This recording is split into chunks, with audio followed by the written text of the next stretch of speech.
Selamat siang. Waalaikumsalam nak, silakan masuk. Mari duduk. Iya Pak, terima kasih. Kalau tidak salah kamu ini Syarul kan dari siswa kelas 11 IPS 3. Iya Pak, Syarul dari kelas 11 IPS 3 Pak. Bagaimana kabarmu hari ini? Alhamdulillah baik Pak. Alhamdulillah. Kalau boleh tahu kedatanganmu ke sini itu untuk apa? Sebenarnya saya kesini itu Pak memiliki masalah. Baiklah, sekarang coba ceritakan apa masalahmu.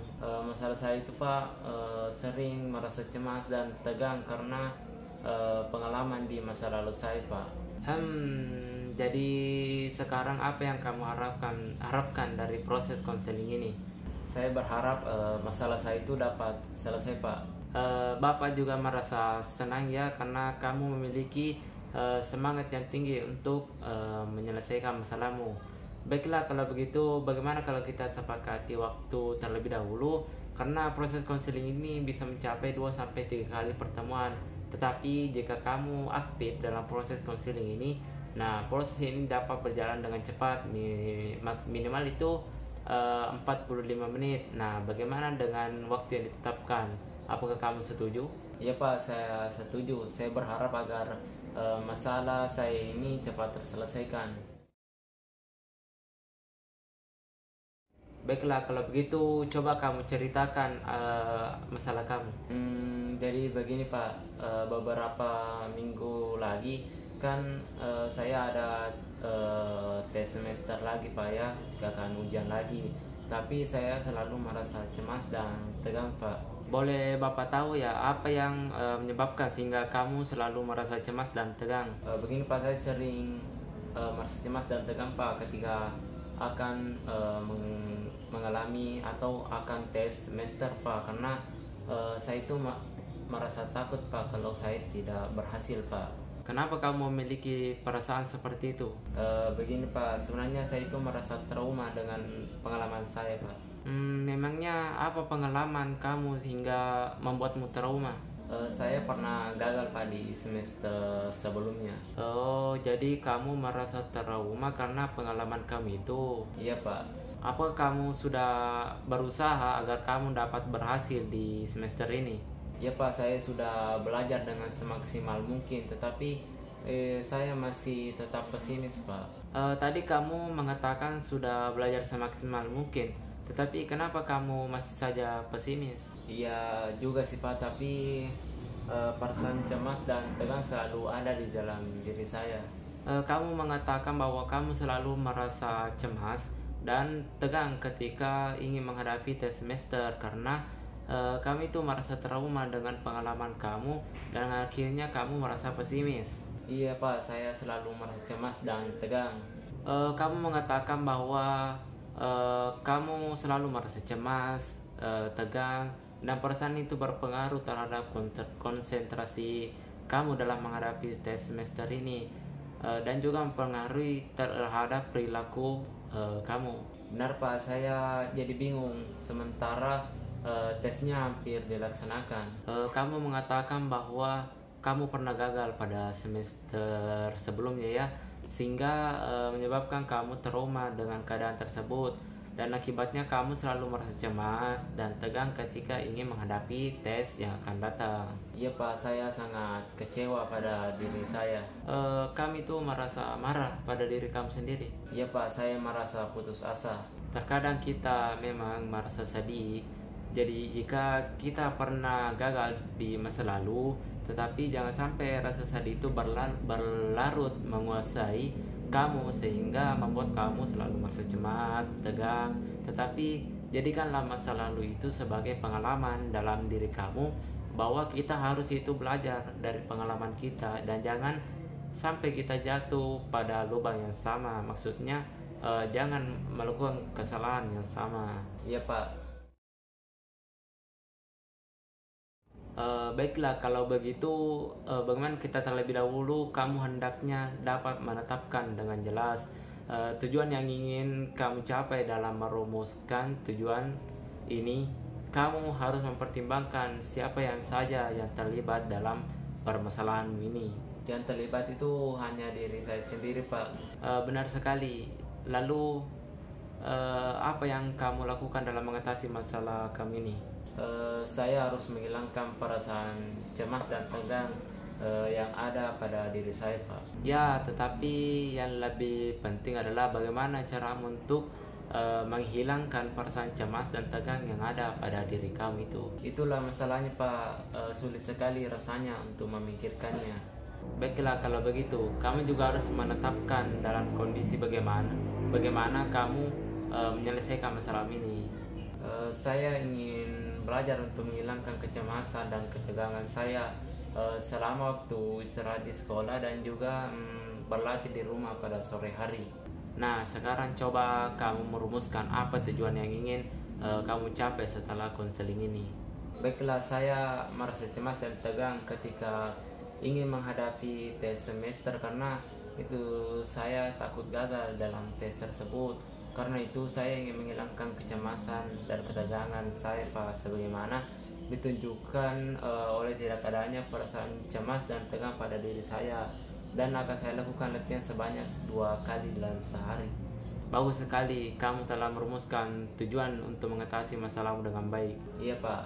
Kalau boleh tahu, apakah kamu belum pernah mencoba untuk menghilangkan kecemasan yang ada pada diri kamu? Sudah, Pak, tapi perasaan cemas dan tegang tetap selalu ada dalam diri saya yang selalu membayangi saya. Saya sudah tidak tahu apa yang harus saya lakukan karena saya merasa cemas, Pak. Saya menjadi bingung. Tentu saja, setelah saya mendengar cerita dari masalah kamu, banyak dapat memberikan alternatif yang mungkin dapat kamu lakukan, yaitu kamu dapat menggunakan teknik relaksasi, dan dimana teknik relaksasi ini merupakan usaha mengajari seseorang untuk relaks, untuk santai, ya, dari kecemasannya, dengan menjadikan orang itu sadar tentang perasaan tegang dan perasaan-perasaan rileks kelompok-kelompok otot utama seperti tangan, muka, leher, dada, bahu, punggung, dan perut serta kaki. Tujuan jangka panjang dari relaksasi otot adalah agar tubuh dapat memonitor sesegera mungkin semua signal kontrolnya dan secara otomatis membebaskan tegangan yang tidak diinginkan. Nah, bagaimana pendapat kamu? Baik, Pak, saya merasa tertarik untuk mempelajari teknik yang Bapak jelaskan tersebut. Baiklah, karena kamu sudah tidak sabar untuk melakukan latihan, maka kita akan memulainya sekarang. Pada dasarnya kita belajar menguasai tegangan badan kita. Beberapa orang dapat menguasainya, tetapi pada tempat tegangan biasanya badanmu akan lebih tegang. Dan juga walaupun mungkin kamu tidak menyadarinya, jika kamu dapat belajar mengenai tegangan otot dan merilekskan ototmu, maka keadaan rileks ini dapat menolong mengurangi kecemasan dan rasa tegang yang ada pada diri kamu. Kemudian apa yang akan kita lakukan adalah membantu kamu mengenali jika badanmu rileks dan jika badanmu tegang, dengan sengaja menegangkan dan merilekskan kelompok otot yang berbeda dalam badanmu ketika hendaknya mencapai pada titik di mana kamu dapat mengenali sensasi-sensasi yang berarti. Tegangan yang menggunakan ini sebagai tanda pada dirimu sendiri untuk rileks. Apakah kamu sudah mengerti? Ya, saya mengerti, Pak. Apakah Bapak akan mengatakan pada saya tentang bagaimana melakukannya? Ya, tentu saja. Pertama-tama saya akan menunjukkan kepada kamu sehingga kamu dapat memahaminya. Satu hal yang perlu kita lakukan sebelum memulai adalah agar kamu dapat mungkin merasakan nyaman, karena kamu jangan sampai terganggu oleh merasa nyamanmu, dan juga karena itu kamu sampai terganggu oleh juga sinar lampu, ya. Saya akan bagaimana ya, kalau kita mematikan lampu juga mungkin bisa, tetapi ya akan terlihat gelap juga. Dan juga saya akan menggunakan kursi khusus, ya, kepada kamu. Kamu akan merasakan kursi yang sandarannya lurus yang kamu duduki lama-lama. Hal ini akan mengganggu pula, karena itu saya mempunyai kursi yang dilapisi busa. Dapat kamu pakai untuk latihan nanti. Benar-benar nyaman, Pak. Baik, Kursi itu memang benar-benar membantu. Sekarang saya akan menunjukkan kepada kamu bagaimana kamu dapat tegang dan lalu merilekskan otot-ototmu. Saya akan mulai dengan tangan kanan saya ya, mengapalkan tangan kanan, istirahat dan menunjukkan tegangan, lalu merilekskan kepalan itu. Nah, konselor juga saya juga memberikan contoh kelompok dan beberapa kelompok lainnya. Apakah contoh ini dapat kamu ikuti? Ya Pak, tidak perlu melakukan semuanya Pak. Ya, kerjakan. Tetapi kita akan mengambil setiap kelompok otot terpisah. Pada saat kamu meregangkan dan meriliskan setiap kelompok otot, seluruh badanmu akan merasakan rileks. Kamu akan merasa seperti dibebaskan. Hal ini sangat penting karena terbebas dari ketegangan jauh lebih baik daripada berada terus dalam ketegangan. Sekarang yang penting kamu berusaha tetap merasa nyaman, sementara Bapak sendiri akan memberikan instruksi kepadamu ya. Apakah ada pertanyaan sebelum kita mulai? Tidak ada Pak, mungkin relaksasi ini mirip dengan yoga ya Pak. Benar, relaksasi didasarkan pada ide yang sama dengan yoga ya, yaitu belajar meringankan tegangan. Oke, baiklah, duduklah dalam posisi yang enak, santai. Kita akan segera mulai. Oke, dengan itu kita mulai yang pertama ya. Pertama, tangan kananmu itu luruskan ke depan dan kepalkan tinju kananmu. Kepalkan dengan kuat. Rasakan tegangan pada lengan bagian bawah tanganmu. Tahan selama 5 detik. Sekarang buka dan kendorkan tanganmu secara perlahan. Rasakan perbedaan antara tegangan tadi dan rileks sekarang. Yang kedua itu, sekarang kita akan melakukan hal yang sama dengan tangan kirimu. Luruskan ke depan dan kepalkan tinju kirimu. Rasakan tegangannya. Tahan selama 5 detik. Buka dan kendorkan secara perlahan-perlahan. Rasakan perbedaan antara tegangan tadi dan rileks sekarang. Selanjutnya itu, luruskan kedua tanganmu. Tunjukkan jari-jarimu ke arah langit-langit. Rasakan ketegangannya pada pergelangan tanganmu. Tahan selama 5 detik. Sekarang kendorkan. Rasakan perbedaan antara tegang tadi dan rileks sekarang. Selanjutnya itu, luruskan kedua tanganmu dan tegakkan telapak tanganmu ke atas. Kepalkan dengan kuat bawah ke arah bahumu. Rasakan tegangan di otot-otot bisepmu. Tahan selama 5 detik. Sekarang kendorkan dan rasakan perbedaan antara tegang tadi dan rileks sekarang. Selanjutnya itu, kita akan pindah ke arah bahu. Angkat bahumu sampai telinga. Rasakan ketegangan dalam bahumu itu. Tahan selama 5 detik. Sekarang kendorkan bahumu. Rasakan perbedaan antara tegang tadi dan rileks sekarang. Apakah bahumu rileks, serileks tanganmu? Sekarang kita akan mengendorkan bagian wajah. Pertama, kerutkan dahi dan alismu. Rasakan ketegangan pada mukamu. Tahan selama 5 detik. Sekarang kendorkan. Rasakan perbedaan antara tegang tadi dan rileks sekarang. Selanjutnya itu, pejamkan matamu kuat-kuat. Rasakan tegangan di sekeliling matamu. Tahan selama 5 detik. Sekarang kendorkan otot-ototmu. Rasakan perbedaan antara tegang tadi dan rileks tadi. Selanjutnya yang terakhir itu, rapatkan rahang atas dan bawah dengan menggigit gigimu sama-sama. Tarik pangkal lidahmu ke belakang hingga menempel ke langit-langit mulutmu. Rasakan tegangan di rahangmu. Tahan selama 5 detik. Kendorkan rahangmu sekarang. Rasakan perbedaan antara tegang tadi dan rileks sekarang. Bagaimana? Bedanya sangat jauh sekali Pak. Perasaan tegang membuat saya kacau, lelah, dan tidak enak. Sedangkan rileks menyebabkan saya merasa enak dan tegang. Nah, jadi bagaimana perbedaan antara perasaan tegang dan rileks? Baik sekali. Kamu telah memperoleh banyak kemajuan, tetapi relaksasi seperti keterampilan lainnya memerlukan banyak latihan. Jadi kamu harus banyak berlatih. Baik Pak.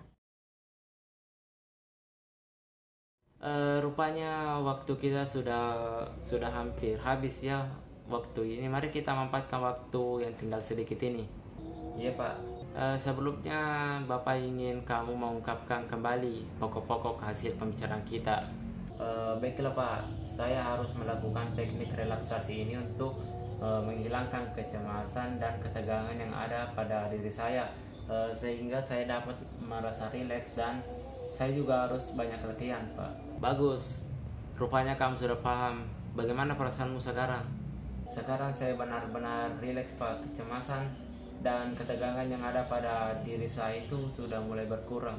Baguslah, sekarang Bapak akan meminta kamu untuk melakukan latihan di rumah ya 2 kali sehari sekitar 15-20 menit setiap latihan. Lakukan terus ini latihan di kursi yang ada seadanya ya. Cobalah melakukan relaksasi sewaktu-waktu, terutama jika ada waktu senggang seperti setelah bangun tidur, setelah sekolah, waktu senggang aja ya. Nah, cobalah untuk menghindari gangguan seperti bunyi telepon dan orang yang ingin ketemu kamu. Istilah buku catatan ini, setiap kamu selesai latihan ya, di mana, kapan, berapa lama, kesulitan apa yang kamu dapatkan selama latihan, dan keberhasilan yang kamu capai. Apakah kamu ada pertanyaan? Saya sudah paham Pak, dan saya akan melaksanakannya. Agar kamu tidak lupa dengan pokok-pokok hasil pembicaraan kita ya tadi, maka catatan yang Bapak buat ini bisa kamu bawa pulang aja ya. Terima kasih Pak. Baiklah, kamu tidak keberatan ya jika kita akan bertemu lagi di sini pada hari dan jam yang sama untuk membicarakan pengalaman kamu selama berlatih di rumah. Iya, saya setuju Pak. Dengan cara itu saya akan tahu di mana letak kekurangan saya dalam berlatih. Oke, hari ini cukup sampai di sini ya. Sampai bertemu lagi seminggu ke depan ya. Selamat sore. Selamat sore Pak.